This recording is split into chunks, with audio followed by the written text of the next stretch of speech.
Life can be a real adventure. Hot, fast, Slow or sad. maybe sometimes even filled with ups and downs. But according to psychiatrists, any part of life can be labeled a mental illness. Really? Like what? Let's say you're upset after a bad breakup. Well, that could be labeled depression, What if you're nervous before speaking in public? anxiety disorder, Or being really talkative and super active? manic. That sounds a little crazy. It does. But how much does this really happen? Let's go ask. How many people do you know that have been diagnosed with a mental disorder? Diagnosed with a mental, God, off the top of my head, maybe one person that I know who's been diagnosed with a mental disorder. Probably just one. So, yeah, maybe 2 or 3 people, maybe in the 3 or 4 range. 4 or 5, maybe 5. 6 people in the household. 6, 7. 10. A dozen or so. About 20. How about 30? Would definitely be in the hundreds for sure. The total number of people that I know in my lifetime that's been diagnosed with a mental disorder probably fall around the range of 100 to 150, and I'm 23 years old. Wow. But where are these disorders all coming from? From Psychiatry's Diagnostic and Statistical Manual of Mental Disorders. It's 943 pages long and covers everything from depression and anxiety to stuttering, cigarette addiction, fear of spiders, nightmares, problems with math, and even disorder of infancy. All reinterpreted and many falsely labeled as a brain disease. But people do have serious problems in life. Absolutely. But psychiatrists reduce them down to something wrong with your brain. So let me get this straight. Psychiatrists have a book of life problems reinterpreted as mental disorders? That's right. Wow. Then it must be backed up by a lot of science. You'd think so, but it isn't. Psychiatrists at one of their recent conventions admitted to it. Listen to this. DSM is made up by committees of men who have political opinion, and women too, who have biases and political opinions.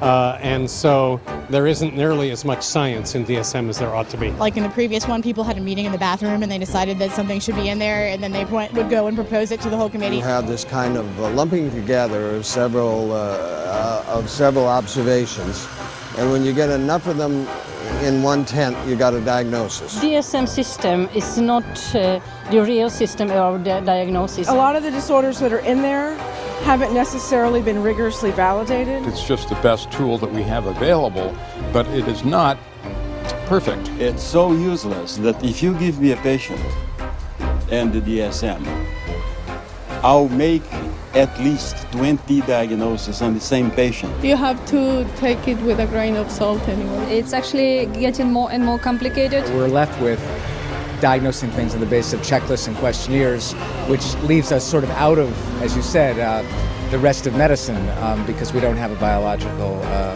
test. Amazing. The lack of science in the DSM is actually an open secret. Here's what some professionals have to say about it. The DSM is a sham. It's been described as a house of cards. Why? Because the diagnoses are theoretical. They're not based on scientific measurements. It's sort of a shaky level built on another shaky level, built on another shaky level. It is flimsy and that it is easily collapsible under the scrutiny of critical thinking. If you just pull one little fragment of the reasoning aside and question it thoroughly, you'll find it doesn't stand up, and then that means that the whole organism collapses because you've got some wrong premises in there somewhere. In fact, they're all over the place. It is indeed a house of cards because it's predicated on not a solid structure. It is built to create an apparently legitimate edifice, which results in a diagnosis. But any serious inquiry will show it to be illegitimate.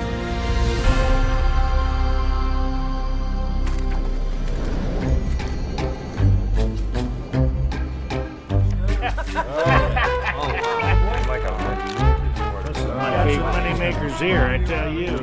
With schizophrenia, big time. So, if the DSM is not based on science, what is it based on? Well, it started out as a simple desire for psychiatry and psychology to be accepted by mainstream medicine. We psychologists have always desperately wanted to be accepted as a real science, as a true science. Now, what the early psychologists did was they looked around and they saw what other scientists were doing, and they decided to emulate them. Modern approaches to classifying psychiatric disorders dates from the 19th century. Nearly all the clinical concepts we have today originate from that time. Probably the most important of all was a chap called Emil Kraepelin, who worked first of all in Heidelberg and then in Munich. Never heard of him. Emil Kraepelin is known as the father of psychiatric classification. He was the first person to classify what he thought were biological illnesses in the brain. There was dementia precox, which is now called schizophrenia, manic depressive illness, and paranoid psychosis, all concepts that still exist in the DSM today. That's it? 3 disorders? Yes, only 3, but Kraepelin's system soon became very popular. Listen to this. Kraepelin's system caught on very quickly, not only in the German-speaking world, but also in the English-speaking world in the United States and Britain. It caught on because up to that point, nobody had an agreed way of talking about patients. So in the early 1950s, there was compiled Diagnostic and Statistical Manual of Mental Disorders. Now, there are very few statistics in the book. Disorder is used essentially as a euphemism for illness. This is a book which catalogues mental illnesses for which no medical sign has ever been discovered. This primitive pamphlet was 130 pages long and listed 112 mental disorders, small compared to the current DSM, but much bigger than anything Kraepelin envisioned. Why so many? Because by defining more and more of life as abnormal, psychiatrists could get their hands on a huge amount of government money. Defining life? What do you mean? Well, things like holding your breath, biting your nails, thumb sucking, sleepwalking, poor efficiency, even homosexuality. That's ridiculous. They added all those just to have people to treat? And more. Then the second version, DSM-2, came along in 1968 and expanded to 178 disorders, again to grab even more government insurance money. To do this internationally, the DSM-2 was specifically written to align with the International Classification of Disease, the ICD, a book extensively used in Europe and around the world that, apart from psychiatric diagnoses, lists real medical diseases. So that's how psychiatric disorders got accepted by mainstream medicine. It was a start, but the DSM-2 was still not scientific, as it was heavily influenced not by actual clinical testing, but by the theories of Austrian psychologist Sigmund Freud. Then there must have been a lot of neuroses in that book, right? Yep. But there was absolutely no knowledge of what caused them, nor did they even look for a cause. Inclusion of a disorder in the classification does not require that there be knowledge about its etiology. So in other words, to make a diagnosis, you really don't need to bother with cause and effect. You don't need to know what causes the condition. Wait a minute. If the DSM doesn't tell you what causes its mental disorders, how does psychiatrists discover them in the first place? The answer may surprise you. New diseases are being invented all the time, and I want to emphasize the word invented, because when it comes to psychiatry, mental illnesses are not discovered, they're invented. The way the system works in terms of diagnosis is that every few years a group of psychiatrists and psychologists sit around in a room and vote on new diagnoses. This is science? I can't believe it. Don't worry, you're not alone. The diseases are voted on? What do you mean? Did you say, are they voted into existence? Are voted? As in created. Oh, man. I think that's kind of ridiculous. It's crazy that you would vote. Well, I definitely don't agree. I don't agree with it at all. Mental disorders should be based on scientific research. I have been led to believe that it's all based on medicine and science. So I'm kind of shocked to find that out. Me too. There's more. Not only are mental disorders voted into the DSM, but now and then they are also voted out. Take, for example, homosexuality, listed in DSMs 1 and 2 as a mental illness. This is how the editor-in-chief of the DSM-3, Robert Spitzer, explained it. I came up with a definition in 1973 that made it possible to argue that homosexuality was not a mental disorder. On a vote, essentially, at a conference of the American Psychiatric Association, it was removed. Now, did they discover that homosexuality was not a disease through scientific processes? No. It was included for political reasons, and it was removed for political reasons. And the end result is a vote It's a supposed democracy. So to call it science is a complete fabrication. So the DSM is actually political, not scientific. Right.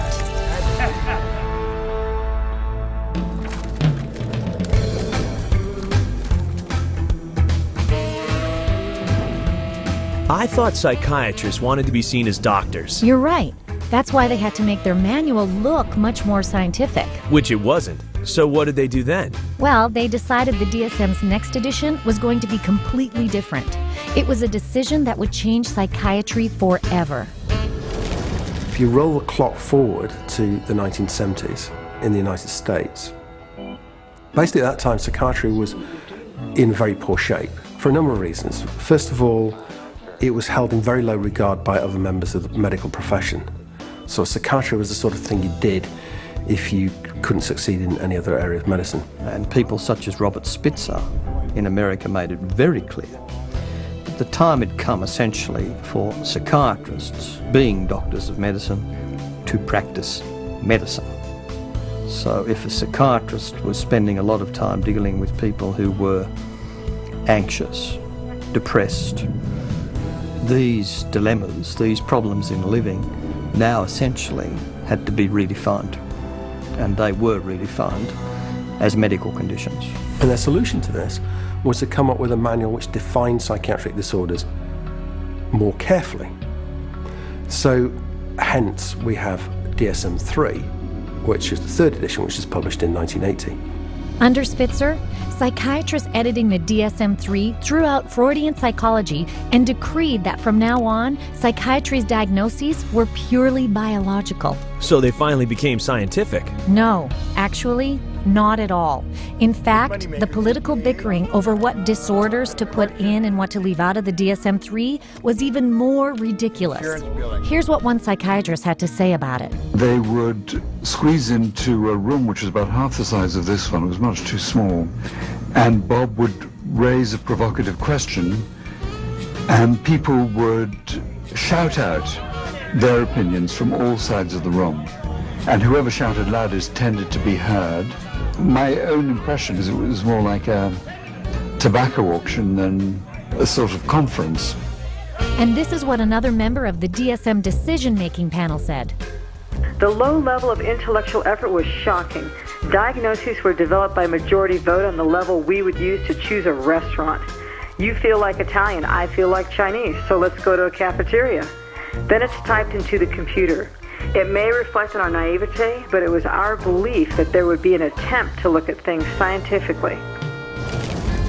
Sounds like they had a diagnostic manual that looked more scientific but had no more science in it than before. Meanwhile, the number of mental disorders in the DSM-3 had ballooned to 259. But to sell the idea that psychiatry was a true medical science, they had to spin it with a really impressive scientific-sounding theory. But with DSM-3 from 1980 on, there was the progressive medicalisation of psychiatry. And the notion of chemical imbalance was invented and essentially took hold. Whoa, chemical what? Chemical imbalance theory. It was first suggested in 1965 to try to explain how depression might be caused by an imbalance of certain brain chemicals. I'd like to hear this. Joseph Schildkraut theorized that because psychiatric drugs alter the levels of some of these chemicals, then mental illness must be caused by too much or too little of them. Isn't that backwards? It sure is. It's a little like saying that because aspirin stops a headache, that headaches are caused by the deficiency of aspirin. I see what you mean. But it was just convincing enough to give psychiatry and the DSM-3 the superficial aura of science. As Robert Spitzer put it, psychiatry felt now, gee, we're more scientific, we're part of medicine. So it worked. Yes, and ever since then, psychiatrists and the pharmaceutical industry have relentlessly promoted this chemical imbalance theory both to the medical field and the public. If you're one of the millions of people who live with uncontrollable worry, anxiety, and several of these symptoms for 6 months or more, you could be suffering from generalized anxiety disorder, and a chemical imbalance could be to blame. Prestige is thought to work by affecting the levels of two chemicals in the brain. It works to correct chemical imbalances in the brain, which may be related to symptoms of social anxiety disorder. Cymbalta works on serotonin, and norepinephrine. Hundreds of thousands of patients have been prescribed Abilify. Ask your doctor. Ask your doctor. Talk to your doctor. Call your doctor. Ask your doctor about Cymbalta. Prestique is a key in helping to treat my depression. Ask your doctor about Prestique. You come to my office, and I say to you, well, you describe what's going on in your life and your symptoms, and I say, well, it's clear to me that you've got a chemical imbalance, and we're going to write you a prescription for this. The truth of the matter is, there's no such thing as a chemical imbalance. There's no test out there that they can depend on that tells you you have a chemical imbalance. There's actually, in fact, dozens of studies showing that there isn't any measurable imbalance. So psychiatrists will explain to patients all the time, this is just like diabetes. In diabetes, you have low insulin, we have to readjust the insulin level. In depression, you have low serotonin, we have to readjust the serotonin level. But actually, we have already proven that there's nothing wrong with serotonin levels. It's completely a myth, disproven by our own evidence. I had a psychiatrist. He said that, in his professional opinion, this child had ADHD, a chemical imbalance of the brain. And when he was questioned on the witness stand as an expert witness for the state, he was asked if they had done an MRI. He said no. He was questioned if they had done a CAT scan. He said no. He was asked if they had done any bodily fluid check known to medical science to prove that this child had a chemical imbalance of the brain. He says no.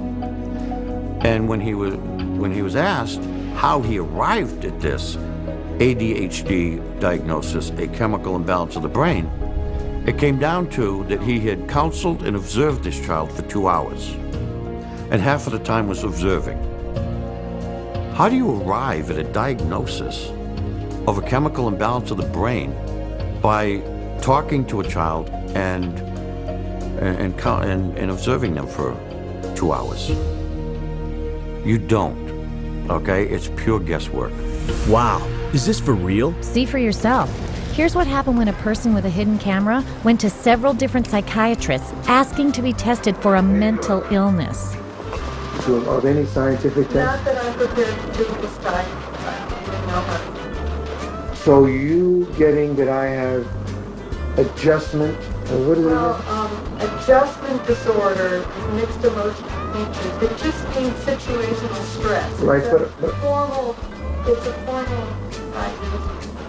But I'm saying, just where do you get that from? I take you at face value. In terms of diagnosis, there's no way that I can x-ray or project or allow. So it's very hard to have anything to measure. Because whatever's going wrong, it's happening in there, and we just can't go in and open up somebody's skull and scoop something out to measure. Right now, we don't have an x-ray or a blood test. That doesn't mean that the diagnosis is not correct. The diagnosis is for insurance, and I'm not really trying to think too much in terms of diagnosis. I don't really see that as my main job here to make a diagnosis, except to do something for the insurance that's reasonably accurate. But we don't even really know what's going wrong in the brain. So all the things that we found were found by accident. I'm stunned. Psychiatric diagnosis is based purely on individual opinion. No matter what they do, they're wrong. Britain's BBC even did a show on this where 10 volunteers, 5 considered normal, and 5 previously diagnosed as mentally ill, were observed by 3 well-known mental health experts who were then asked to determine who was who. Oh boy. Watch this. We think that it's likely that you've had a history of bipolar disorder. Is that correct?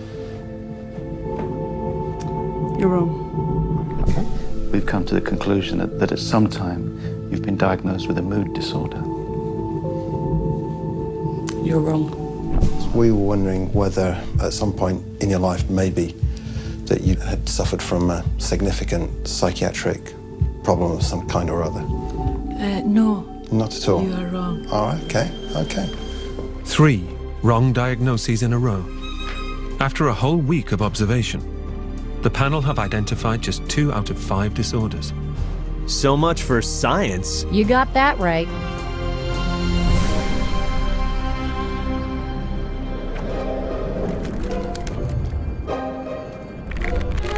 Okay, time in. Love it. Paranoid. And I got a pair of compulsive disorders here. I have a question. How can psychiatrists call themselves evidence-based when they have no evidence? It goes further.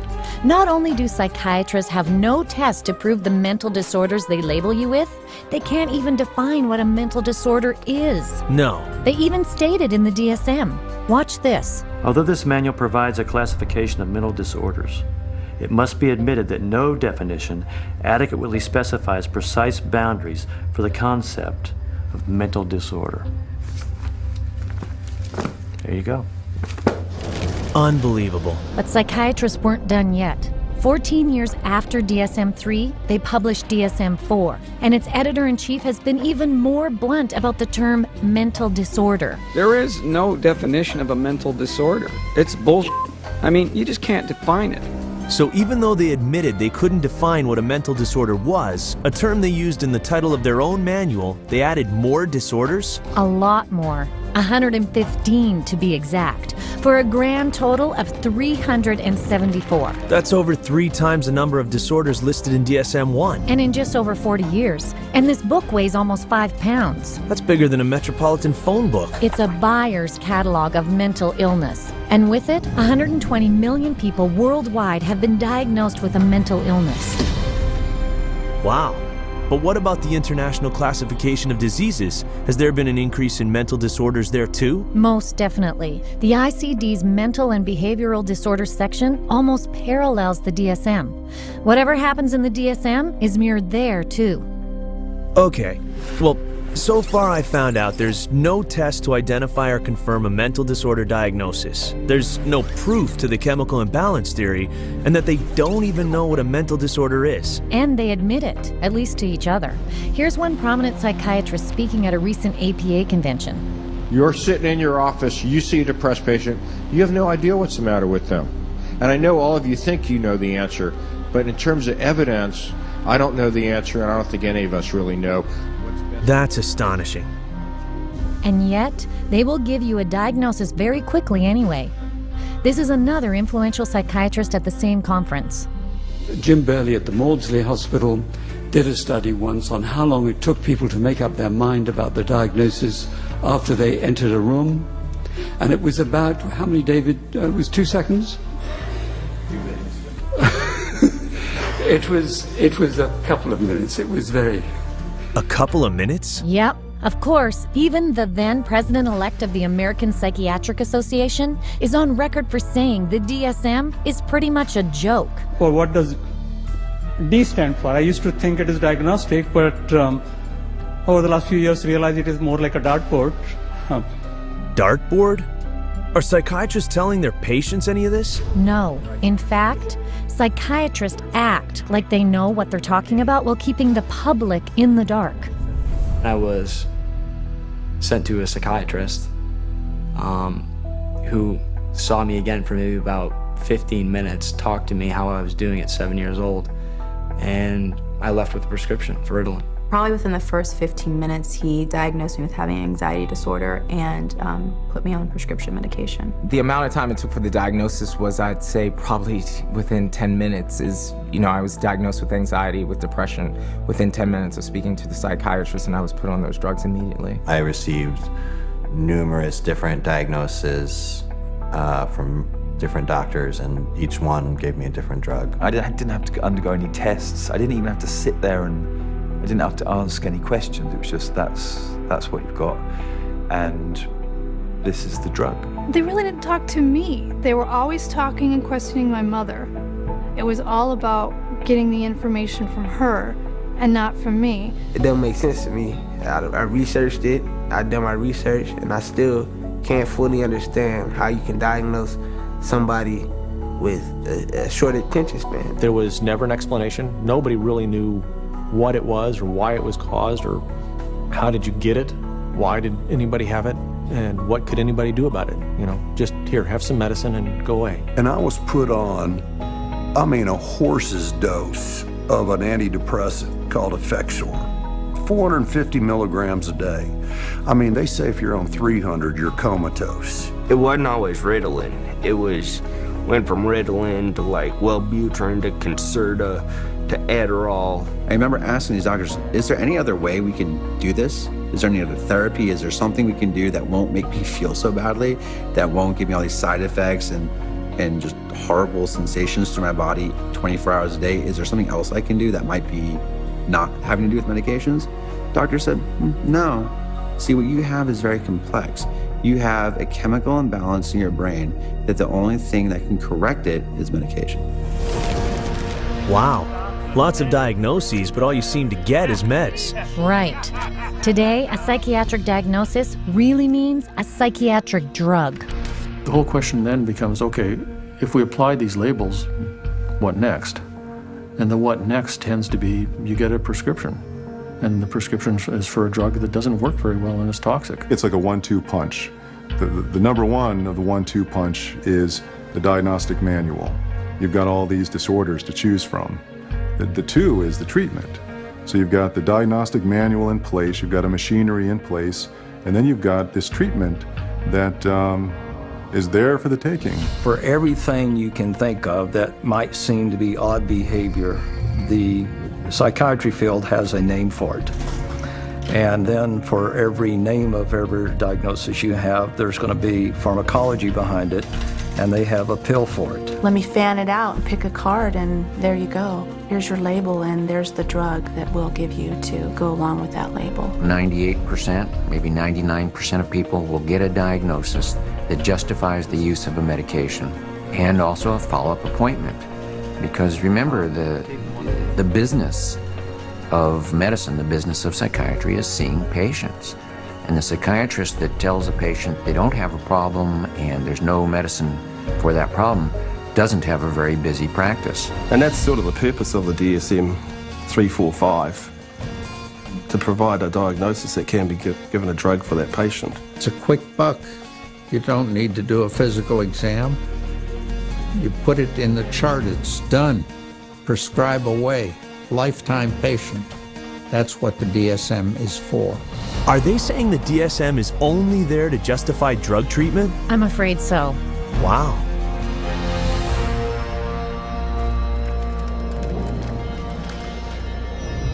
Oh, I love all these drugs out here. I mean, it's just... So if psychiatry's primary treatment is drugging, there must be a lot of drug prescribing out there. Absolutely. Did you know over 600 million scripts are written for psychiatric medications every year? Whew. But what about the patients who don't want drugs? Actually, the DSM has a category for that, too. It says V15.81, non-compliance with treatment. Now, this category can be used when the focus of clinical attention is non-compliance with an important aspect of treatment for a mental disorder or a general medical condition. If you refuse treatment, then you probably are mentally ill, ipso facto, by that fact alone. So if you don't do what a psychiatrist tells you to do, that's a mental disorder? That's right. That's downright scary. So why wouldn't they follow the treatment? Because the drugs psychiatrists prescribe can cause some very strong and severe physical reactions. You mean side effects? Well, not exactly. Drugs really don't have side effects. Drugs only have effects, and we arbitrarily differentiate those effects of the drug that we like, and we say these are the effects of the drug. And those that we don't like, those are the side effects. It's akin to saying that a bomb that comes down on a building kills people and destroys the building, and the military general says, oh, killing of the people is really a side effect. No, you cannot separate out the destroying of the building and the killing of the people. And so, these are not side effects, these are direct effects of the drug creating disaster. People think antidepressants are going to make them happy, but it's not what they do. They numb them down, and then in themselves there's a withdrawal state from the antidepressants. They just become like robots, some of them. They're not actually able to experience the whole variety and range of human feelings and emotions and work with them and express with them and share them with others. Because once you sort of put somebody on a heavy dose psychotic drug, I mean, you're just dehumanizing them. These are very potent, very toxic medicines, cause on themselves diabetes, high cholesterol, cause what's called a metabolic syndrome, truncal obesity, premature hardening of the arteries. They affect the heart and the lungs and the kidneys, and you never know exactly what to expect. Most psychotropic drugs lead to massive weight gain. Some of them, like olanzapine, for example, can lead to weight gains of 25, 30, even 40 kilos in a year or two.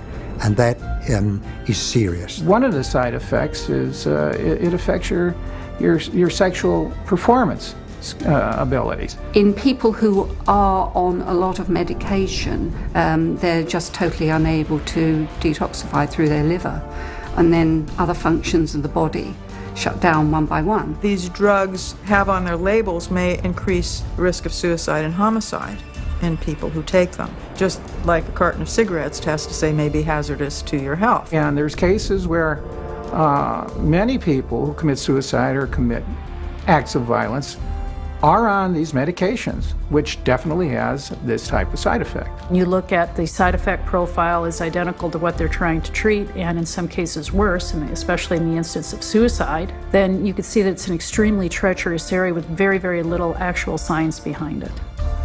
Are you kidding me? These are dangerous drugs. Yes, and there have been thousands, maybe even millions of victims who came to psychiatry for help, but were given drugs that ultimately destroyed them.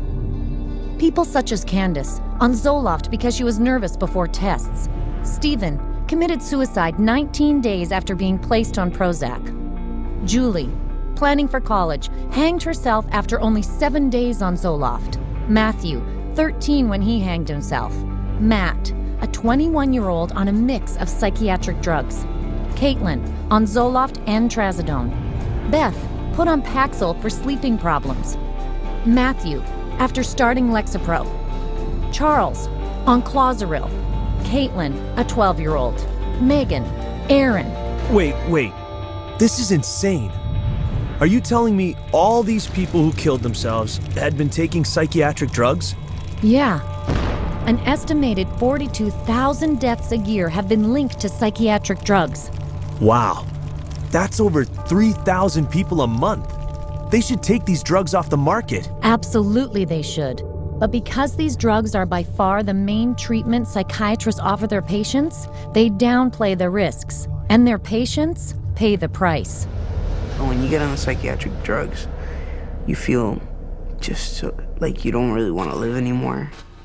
Like, just depressed all the time, and you feel sad. You don't feel like you're in your own skin. It almost feels like you just want to come out of your skin all the time. Get really bad headaches, I'd start shaking, I wouldn't sleep very well, I'd have nightmares. I had started shaking really bad, and it was like uncontrollable, you know, and it's like, I don't understand why I shake so much. It brought on the symptoms that I was trying to escape from, very severe. I'd go through spells where I'd just be completely just dead. There would not be me there. I'd just be standing there and there would be nothing. I think we all have emotions, happy, sad, situational emotions in life, and it didn't allow me to experience them. Don't experience tears, you don't experience a lot of laughter. It just makes life real flatline. I described to a friend of mine as like waking up in a manila folder and it's a cloudy day. Everything is boring, unmemorable, unspecial. It changed me. It changed who I was. It changed the essence of my personality. It just started making me worse. And I got in such bad fights with my brother. I scratched his face up and, stuff like that. I started to experience suicidal ideations almost immediately. And I had never had any feeling like that before. I remember when I was at home one day, I had taken my medication and I thought about killing myself, and I got really scared, so I ran to my brother and I told him, and he just held me and told me not to give up and to just keep trying. And I actually thought that's maybe the one thing that I do have control over, that I could off myself, and I would be out of this roller coaster of an existence. I have been raped. I have been coerced into doing things that I do not care to speak of. But just to put it in perspective, even having experienced that, the experiences in thoughts and loss of self that I had, being put on Prozac was the worst violation I have ever experienced. I'm speechless. People don't even know what these drugs are doing because they trust their psychiatrist. Not only that, recent studies have shown their drugs like antidepressants don't cure disorders any better than a dummy sugar pill, a placebo. So, just to recap, not only does the DSM provide the label psychiatrists put on you, but it justifies their drugging you with powerful drugs that have lots of side effects and don't even work. This is really messed up. Definitely. And yet, they still cling to the idea that they can correct your unwanted behavior with chemicals.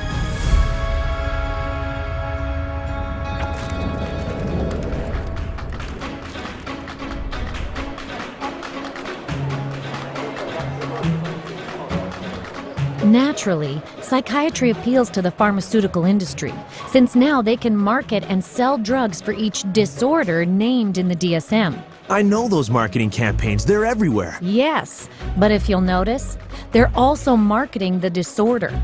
Drug companies advertise DSM disorders in print, on television, and the internet, urging them to talk to their doctor. They put their paid experts on talk shows to talk about the latest mental illness epidemics. They plant newspaper articles about them and even hire psychiatrists to conduct studies and write papers to give the disorder the air of science. Because if people think they have the disorder, they'll ask for the drug. Exactly. The pharmaceutical industry markets disorders. Because if you can market a disorder, then you've got something to sell your product to treat. So people suddenly come to think of things they previously didn't regard as a disease state as a disease, go to the doctor, see the psychiatrist then prescribes the drug that the drug companies have received FDA approval for, and everyone is happy except for the patient. They're all working together, the psychiatrists, the pharmaceuticals, and one feeds the other. So again, job security for the pharmaceuticals and also job security for the psychiatrists. And it's not just drug companies pushing these diseases. One psychiatrist, Joseph Biederman, created and popularized a disorder called pediatric bipolar. He actually said it can begin from the moment the child opens his eyes. Bipolar, as in mood swings? For children? Unfortunately, yes. In just 9 years, Dr. Biederman fueled a 40-fold boom in the number of children labeled with bipolar, most of whom were prescribed powerful antipsychotic drugs meant only for the most seriously mentally ill. I had no idea. The psychiatrist editing the DSM-4 admitted the DSM's part in creating the child bipolar fad. Well, we learned some very, very painful lessons in doing DSM-4. But inadvertently, I think we helped to trigger 3 false epidemics. One for the childhood diagnosis of bipolar disorder. Too late now, isn't it? For many kids, yes. And since psychiatrists claim that mental disorders like bipolar can't be cured, psychiatrists and drug companies have made customers for life. So it's a natural partnership. Absolutely. Drug companies provide tons of research money to psychiatrists, who then come up with even more diagnoses to treat with psychiatric drugs. Drug companies have become increasingly dependent on mental illness diagnoses in order to maintain their profit margins. And psychiatrists and increasingly clinical psychologists are more than happy to manufacture mental illness in order to make that happen. Hence, the increase in size of the Diagnostic and Statistical Manual of Mental Disorders. The strategy is how many people we can diagnose with a particular label that would be broad enough to include a ton of people in it. And the mentality behind that is the sale of the pharmaceutical drug, which eventually becomes the treatment. These drug companies are making a lot of money, and they're spilling that money and sending that money to people that will help support their cause. So it's not a surprise at all that they have infiltrated so many of the committees within the DSM and so much of our own medical education. Wait a minute.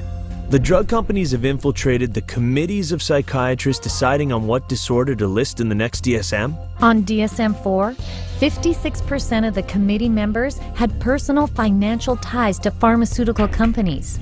the very industry that stood to gain from the 115 extra diagnosable mental illnesses that were voted in. So of course you see more diagnoses that will be treated with drugs. And way more symptoms listed for each one. The whole world is being made crazy, really. And we have these proliferation of categories which have become more and more encompassing, encroaching in ordinary everyday life. There isn't a human being on the planet who doesn't have at some point, if not several points, in a day or a week, distress. It's part of being human. But to say that because you have this distress, that you now are diseased. If you take a god man in India who wanders around with a shawl and meditates for 17 hours a day, drinks rainwater and engages in some kind of spiritual or religious discipline or practice where he might roll on the ground for 100 miles to a holy place, people there don't persecute those individuals. They accept them as people engaged in religious practices. But here, if you took those same individuals in India and you had them walk across a campus in America, they would immediately be arrested and put into a psychiatric facility because they're manifesting psychosis. This varies by culture. What do we want to straitjacket everybody? Is everyone going to be the same? What about people that do have a little bit odd behavior? Is a little odd behavior bad or dangerous? It's just different. You want this thing to cover, all manner of aberrant human behavior. So if you can cover every bit of it, then you're going to have the best chance possible to a billable unit of service. And by the way, just in case you don't fit into any of their categories, there's one more they can stick you with. Naturally. This is number 301.9. 312.9. 292.9. Bipolar disorder, not otherwise specified. Gender identity disorder, not otherwise specified. Disorder of infancy, childhood, or adolescence, not otherwise specified. Not otherwise specified. What the hell does that say? They don't know. It's kind of like a catch-all. It's the garbage can for the leftovers. There's even a box for people that don't fit in the other boxes. To me, it's insane. This is like rubbish to me. This is scary to me. This is hackery, quackery, dockery. That's pretty bad science if your categories are so weak that you need a miscellaneous category to pick up all the loose ends. Yeah, like ADHD, not otherwise specified, eating disorder, not otherwise specified, mood disorders, not otherwise specified. You can always use the NOS, the not otherwise specified diagnosis, and that's a billable service. Not otherwise specified means that you're sort of at sea to some extent on the exact diagnosis, meaning it doesn't fit into any of the categories you've established. Unspecified mental disorder. You see, that's considered a disorder. Having nothing wrong with you is now a disorder. That's what this says. Can you believe it? No, I can't believe it. There's a category called unspecified mental disorder, as in, we're not describing it for you. That's a mental illness too? It gets crazier. According to the DSM, you could also be diagnosed with a mental disorder it doesn't even list. You're kidding. Listen to this. These diagnostic criteria and the DSM-4 classification of mental disorders reflect a consensus of current formulations of evolving knowledge in our field. They do not encompass, however, all the conditions for which people may be treated or that may be appropriate topics for research efforts. It's even in the language of the introduction, it's basically saying we're trying to have a diagnosis to cover all the bases of anything that somebody could come in complaining about, which is, again, entirely backwards from how medical diagnoses are come to. This DSM isn't even close to medicine, is it? Nope, it's pure marketing.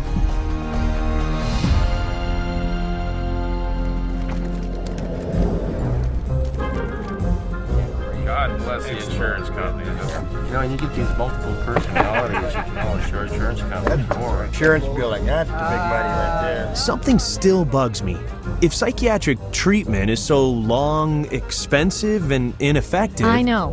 Who would be willing to spend such exorbitant amounts of money for psychiatric treatment that drags on for years, often for a lifetime, while delivering such lousy results?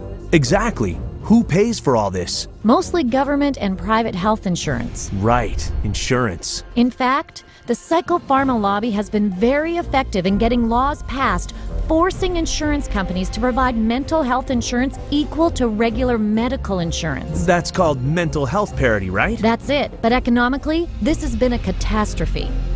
So there's nobody who walks into a psychiatrist's office that isn't going to go out with a label. He's got 374 choices or so based on the Diagnostic and Statistical Manual list of symptoms. So he's got to fit you into one of those categories in order to get paid. The DSM really should be called, how to bill the insurance companies, how to get money from the insurance companies. It's a list of codes, and there's a number for everything, and that number goes on an insurance form, and then you get payment for it. The DSM is completely built into the system now because you can't get reimbursed by an insurance company unless there's a DSM diagnosis. A kid wets the bed, you can bill on that. They're going to have one called a skin picking disorder. You pick your skin, you can diagnose and bill on that. You can always find a diagnosis and you'll always be able to bill. A psychiatrist or a psychologist can go through their book now and find a diagnosis code for just about anything. Everybody would fall into something that they could put a diagnosis on and fraud insurance companies. What a racket! You got it. Every year, the psychiatric industry uses the DSM to rake in $100 billion from the U.S. government and private insurance. And that's just one country. I'm starting to realize just how much the DSM has pushed up the overall cost of medical treatment. I know. The average insurance bill from psychiatrists is double that of general medical treatment. And that raises what I have to pay for insurance. Right, and it wastes taxes too. The Texas State Mental Health Insurance Program was almost bankrupted by one class of very expensive psychiatric drug, normally prescribed for bipolar disorder. Wow, that's a lot of drugs. Sure is. And on top of that, because DSM diagnoses are so arbitrary, another huge and costly problem is insurance fraud. Private psychiatric hospitals have been caught posing as stop smoking and weight loss clinics to get people to admit themselves. Come with me. Paying recruiters $3,000 a head to funnel government insurance patients through their doors. How many more you got coming? A bunch. And holding patients inside as long as possible until their insurance coverage runs out. And all this is for the insurance money? Right. And once patients are enrolled, any diagnosis can be pulled out of the DSM to justify treatment. Check out this hidden camera footage from someone posing as a psychiatric hospital worker. I'll say patient display. That's how my opening is always a classic. Patient display. He's sort of, what do you think? You think he's, I thought, I've interacted with him a lot, and I thought he's always appropriate. Let's say, but under behavior, what's some good words in here? He's not negative. He's sort of intrusive a little bit. Not really. He doesn't push limits anymore. He's really actually intrusive. He acts sort of anxious. Focus on the negative. And why should we focus on the negative? Because that's how they get paid. This is what they told me. You write what you want to write. I know I got to write for you. So I know what I have to write. You know what I mean? So that's why why do you have to write it? So this place can get paid. Oh, okay. It's a business thing.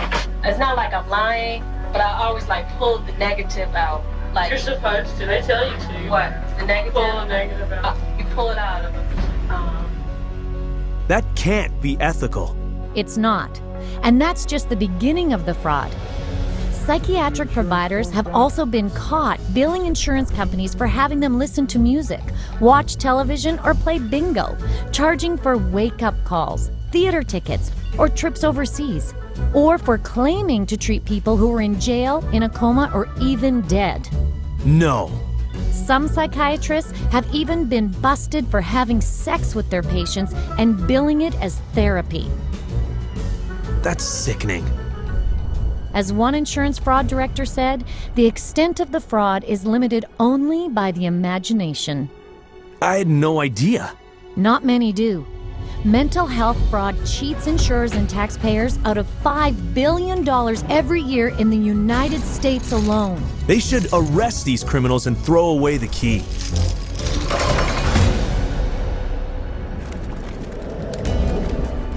It's the Diagnostic and Statistical Manual of Mental Disorders, the 3rd edition. Did I mention that psychiatry has also been very successful in using the DSM to infiltrate our court system? The courts, too? Yep. The clinical diagnosis of a DSM-4 mental disorder is not sufficient to establish the existence for legal purposes of a mental disorder. That's a very interesting point. Basically, what the authors are saying here is that the material in the DSM has no utility in the courtroom in deciding guilt or innocence. It should not be used in courtrooms as part of the legal process. Wait a minute. Didn't the DSM just state that it cannot be used to establish the existence of a mental disorder in a court of law? Precisely. And yet, it is used all the time. Yeah, like in the insanity defense. More specifically, not guilty by reason of insanity. How about custody battles, civil commitments, probate court? She doesn't currently suffer from any type of mental illness that would make her a danger. I've read about psychiatrists appearing in court on opposite sides, each using the DSM to bolster his case, yet each accepted by the court as an expert witness. There was no evidence, as far as I could see, for psychosis or delusions. Because he's suffering from narcissistic personality disorder and a delusional disorder, a complete contradiction. It hasn't always been this way. In the beginning of the 20th century, a psychiatrist in a courtroom would be laughed out of the courtroom by and large. Today, it's commonly accepted testimony as long as it's in accord with the DSM. The danger in using the DSM in a court setting is that you're using a vocabulary that the judge or the jury doesn't fully understand. They are, by concocting these psychobabble words, it makes it seem like there's something there that may not be there. The courts have allowed all this junk science to come into the courts, and they've made case law on it. And once the case law is made, we're stuck with it until it gets overridden. They come in with tests, they come in with their diagnostic categories from the DSM, and they say, we've done tests, we've determined that this person has this numbered malady, and therefore they do. And there's almost no way to pry a judge out of accepting that. When a psychiatrist makes a diagnosis in court, is that the person is sent to a mental institution, deprived of liberty, and we have no idea whether he's guilty or not. On the basis of DSM diagnoses, someone is involuntarily committed to a psychiatric institution every 40 seconds. That's just so wrong. And anyone, anytime, can lose everything because of the opinion of a psychiatrist. Listen to this.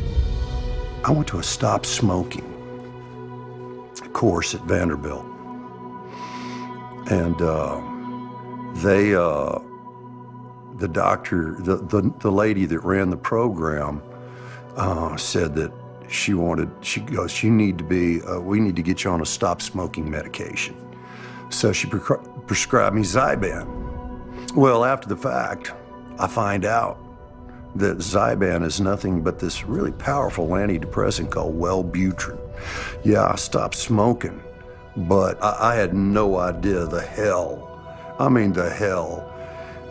hell's gates were being opened when I started taking Zyban.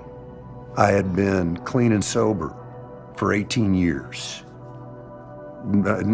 Just never considered that. But something about that, I started experiencing the craving to drink again, and my life fell apart. Divorce, relapse. So then a sibling of mine got wind of my relapse, wanted to gain control of my pocketbook and my life, and found a dirtiest lawyer in town who knew, one of the dirty psychiatrists, and bought and paid for an evaluation, had a hearing in a court before I was ever served notice. And the next thing I know, every right that a human being can possibly have was taken from me. And you have less rights as a conserved person than you do as a criminal. I mean, you are stripped of every right. You can't enter into a contract. You cannot marry. You cannot sue. You cannot even fight the legal system that has involuntarily put you in this. And it was all based on the psychiatrist's diagnosis, who never evaluated me. That's unbelievable. He was just trying to quit smoking, but instead got a psychiatric diagnosis and his rights taken away? All his money gone, too. Not to mention being incarcerated in a mental institution. But if you think what psychiatrists do to individuals in our court system is bad, wait till you see what happens to families. Children are taken away from parents every day in these juvenile courts because a person with a PhD or an MD after their name comes in and says, I've shown ink blots to a person, and they may be a risk to a child. Just in my little state of Massachusetts here, there are 11,000 children in captivity taken away from families at any one moment. And almost all of those children are being drugged. And our own commissioner of children and families testified under oath that they drug 88% of the children that they take out of the families. 88% drugged? That's almost a sure thing. And that's just the tip of the iceberg. All over the world, psychiatrists are using the court in any number of ways to take away people's rights and destroy families. Just watch. Psychiatry has affected my family through the family law court rulings. The family law court has a court-appointed child psychiatrist who, it appears, determines the future of the child. It's just like a business in the court system that they forced you to undergo all of these psychological evaluations, and you have to pay thousands of dollars, but at the end of the day, it has been supported by no evidence, nothing. They'd said to me, Deb, you have a choice. Either you bring your son to get medicated, or we'll take your child away from you and put him in a home that they'll medicate your child. And then good luck. Basically, they were saying, good luck, Deb, to try and get your son back, but you'll get him back medicated anyways. And they put her in hospital, and that's when the psychotropic drugging started with Becky. And at that stage, I had no say over it. They refused to let her go. They would not let my daughter go unless she take medication. This was again a recommendation from the psychiatrist that once my son was radically ripped from his home and literally kidnapped and put in a new home with a perpetrator of domestic violence and of sexual assault, and is where he now lives, this psychiatrist said that he was never to have any counselling and never to see anybody. To have your family just disrupted like that, ripped out from under you, really, your whole life, just gone like that. And then you have to fight every day to get them back. It was very devastating. In some ways, it's worse than a death because it's unresolved and you know what the truth is. And you feel like giving up and not fighting back for that custody of that child, but you can't. Yeah, there's just no justice. This is terrible. They're tearing families apart based on arbitrary diagnoses rampant in the courts. Exactly. So it's unfortunate that the courts have bought into the DSM. It's unfortunate that the whole psychiatric profession is wedded to the DSM. It's unfortunate that the psychiatric profession is in bed with the drug industry, and it's unfortunate that drugs that don't work are the common prescribed drugs for all manner of conditions in children and in adults. It's the wrong way to go.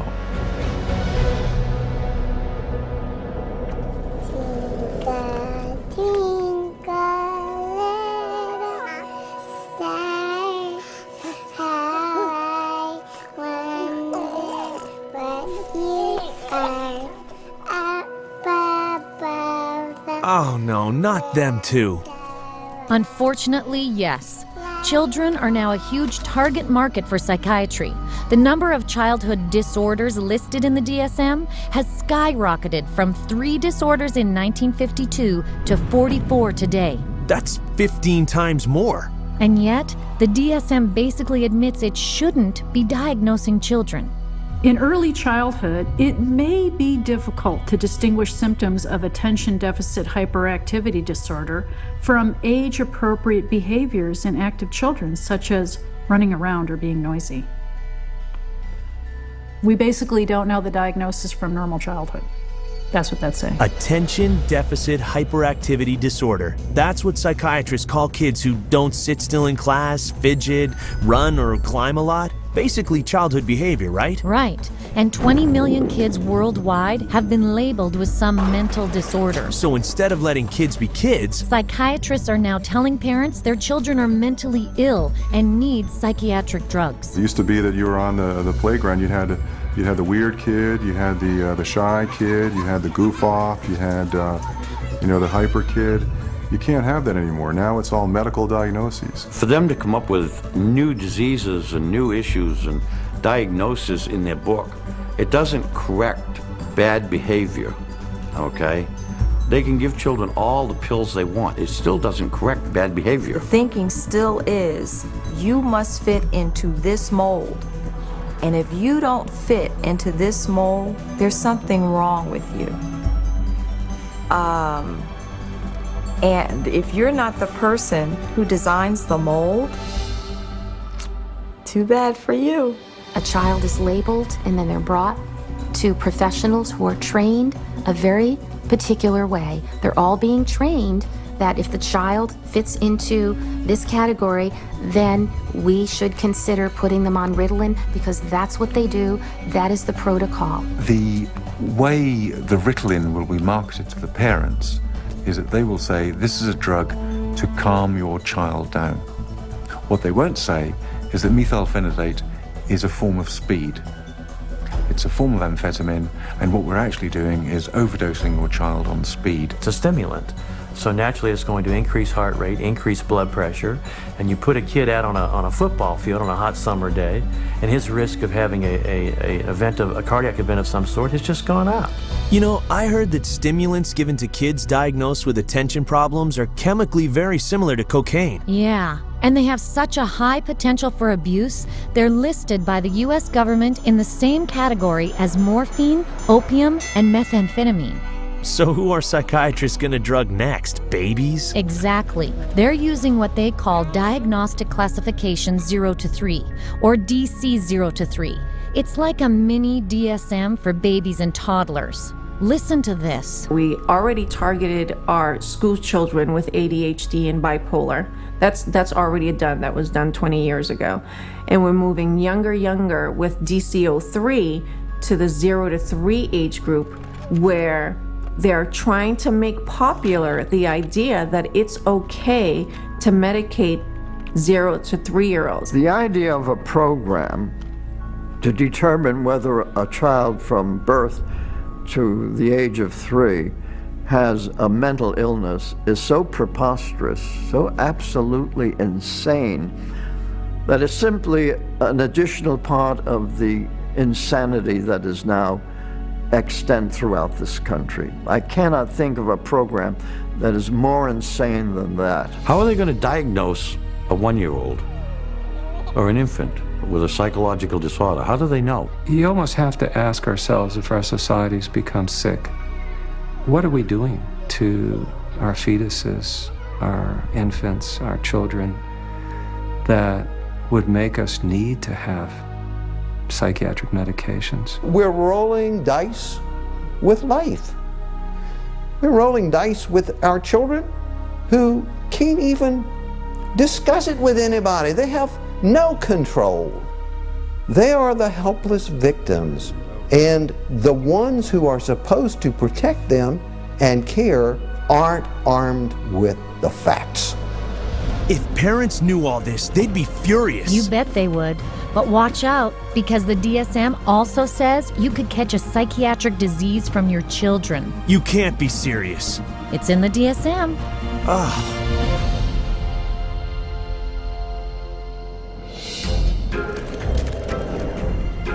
We're going to talk about some of the proposed changes that are suggested for DSM-5. I heard the DSM-5 is even crazier than the DSM-4. You heard right. You've got 374 named diagnoses in DSM. Well, guess what? There's going to be more in DSM-5.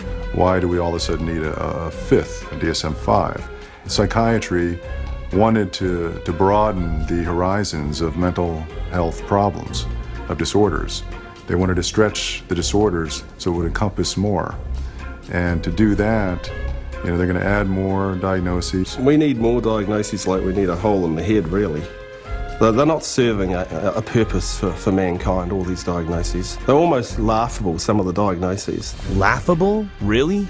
Well, they're talking about hoarding disorder if you don't throw enough things away. Persistent difficulty discarding or parting with personal possessions. Binge eating disorder if you overeat too often. Recurrent episodes of binge eating. Oh, and there's skin picking disorder.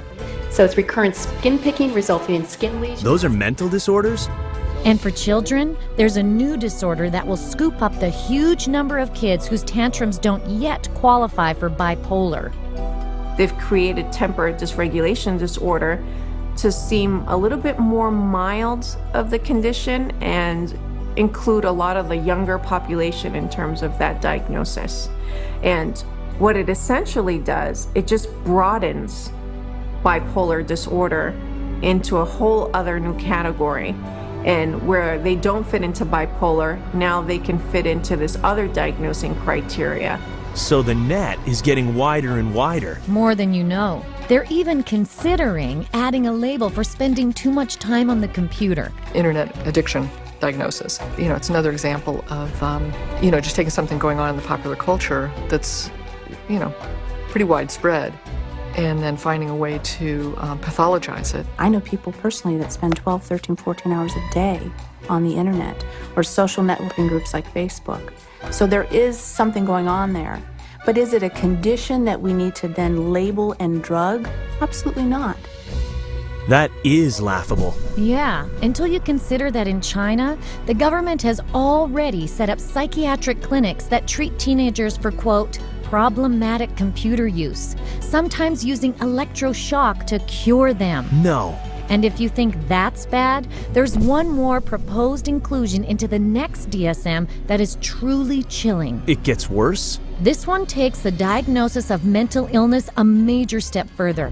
Psychosis risk syndrome, known more recently by the convoluted title of attenuated psychotic symptom syndrome. That's a mouthful. What does that mean?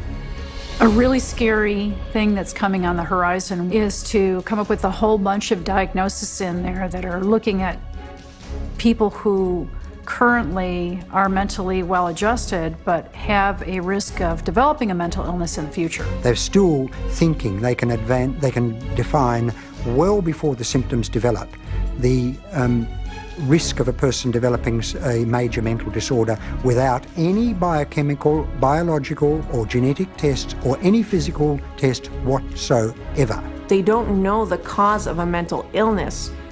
They can't treat it, they can't cure it.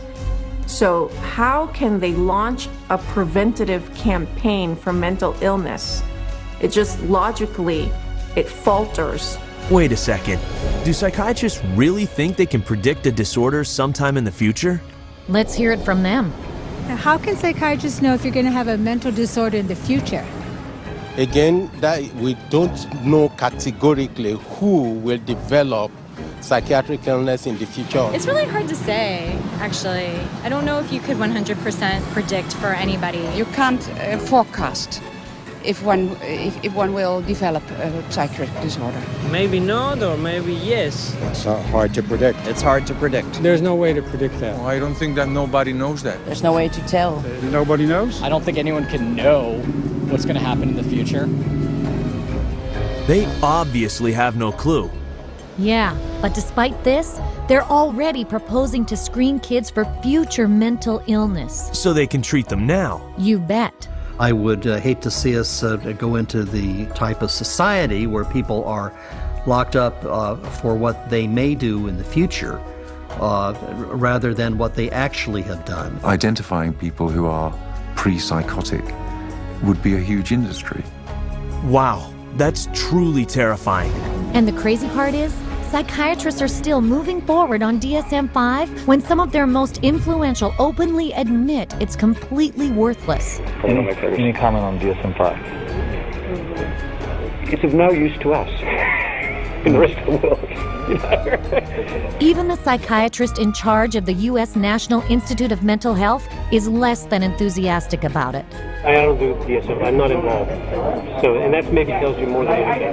NIMH is not involved with DSM-5. So the top guy at the biggest government psychiatric organization in the world wants nothing to do with the DSM? That's what it looks like.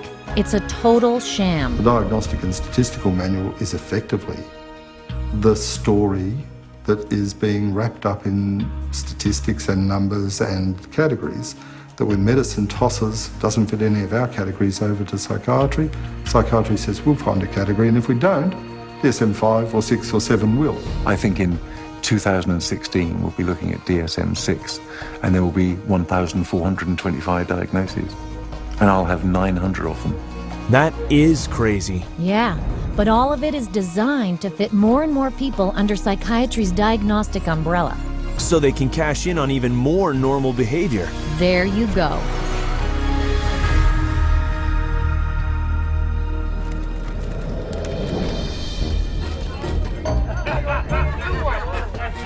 So, if the DSM is so completely useless, why are psychiatrists...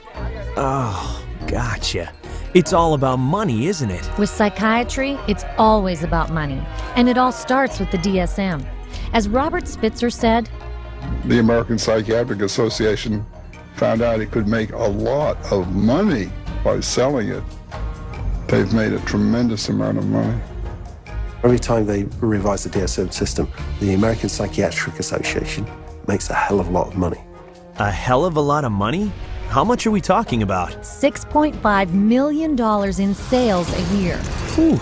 But it's not just selling the DSM that rakes in the profits. Psychiatrists and drug companies make money every time they use it to diagnose someone. You create disorders so that you can treat it with a drug. It's the ultimate money-making machine. How many people can we drug? How many labels can we put out there? How many people can we herd into these labels and feed them a drug so we can get richer, make more money? There's an inherent conflict of interest, and that conflict of interest is driven by the desire to make money. More money, more money, more money than one should expect. Huge money in the psychopharm business. If you really did the research on these diagnoses, you'd see that 90% of them or more don't exist. They're not valid. Then that's all of a sudden, all that reimbursement from the insurance companies disappears. So we have to cut the money cord, as well as cutting the DSM cord if we're ever going to really succeed stopping this juggernaut from continuing. And once again, it's follow the money, and you'll get your answer every time. This has been a big eye-opener. Let's see, there's no lab test for a so-called mental disorder, which psychiatrists can't even describe in their own manual. The chemical imbalance theory is totally bogus, and yet psychiatric drugs that supposedly balance your brain chemicals are being prescribed to people of every age. Yeah, to the tune of $84 billion a year, adding an overall increase of $10 billion to health premiums in the United States alone. And we are paying for all this through government taxes and higher insurance bills. That's right. The entire psychiatric industry uses the DSM to haul in $330 billion a year. That's $1/3 of $1 trillion. And growing. It's out of control. Well, the whole system is now a runaway train, but the DSM is the locomotive. And if you took the locomotive off, eventually the train would stop, because there'd be nothing more pulling it. We're losing the concept of health. Everybody is sick and everybody's got a condition and everybody needs drugs. You're going to end up with a whole society that's going to basically have to be led around by the hand. But who's going to lead them around? because they're drugging so many of them. In psychiatry, you know in your heart of hearts that you're not really diagnosing. You know in your heart of hearts that you can't really treat what you think might be wrong. And you also know that most of what you're dealing with in the DSM is unprovable and unreliable, not a predictable indicator. So what do you have then? Good question. I guess they got nothing. And people are being hurt. Yeah. You're very lucky to go through psychiatry and survive. It really is as simple as that. Only when enough people rip the veneer away and show that it's just nothing more than a Hollywood set is it ever going to fall down. It would be good if all the medical professionals who are really practicing medicine and really trying to help people and based on scientific fact and what they can best do to improve the lives of others, if they would recognize, just be able to look at this fact. It's hard to look at it, but look at this fact and be ethical and be honest and clean up the profession by getting rid of this fraudulent part of it. Psychiatry. I couldn't have said it better. It's so obvious. We need to get rid of the DSM. It's terrible for society. I know.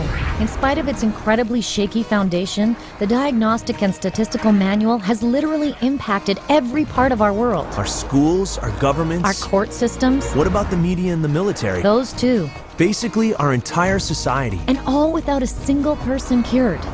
The DSM really is more than just a house of cards. The Diagnostic and Statistical Manual is psychiatry's deadliest scam.